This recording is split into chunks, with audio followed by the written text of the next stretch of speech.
Your mind is an amazing machine, doing far more than you can imagine.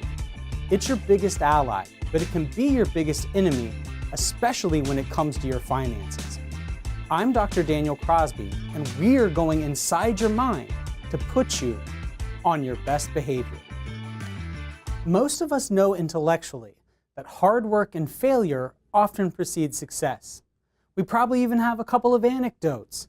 Michael Jordan was cut from his high school basketball team, or Thomas Edison failed thousands of times before inventing a commercially viable light bulb filament.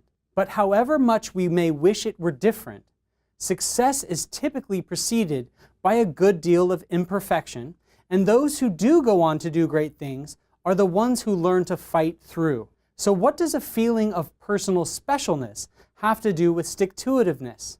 A great deal, as it turns out. Dr. Carol Dweck and her team have pioneered the research in this field in the trenches of the New York City school system.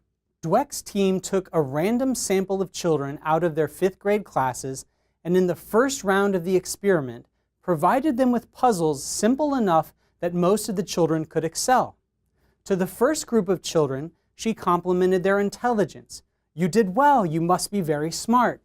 To the second group, she complimented their effort. "You did well, you must have worked very hard."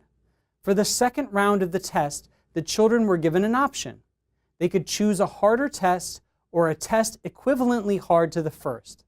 Of those praised for hard work, 90% opted for the harder option, whereas a majority of those praised for intelligence opted to stay with the easier test.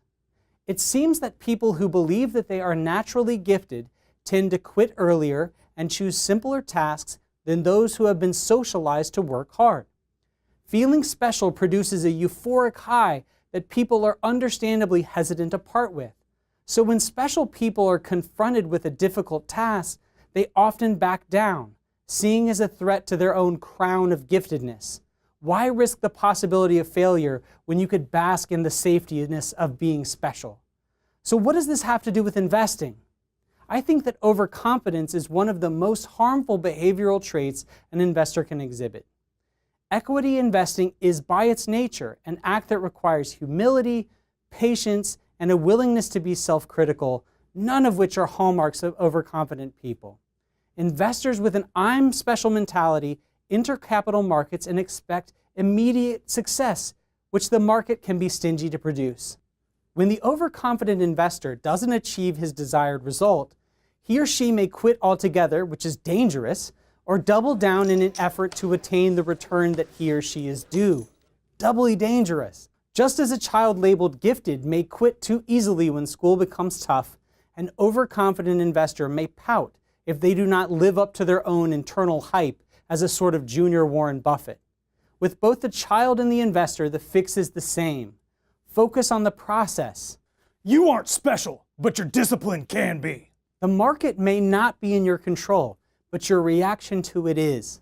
In the long term, achieving good returns in the stock market is less about being gifted and more about being process-driven. The bad news? You're not that great.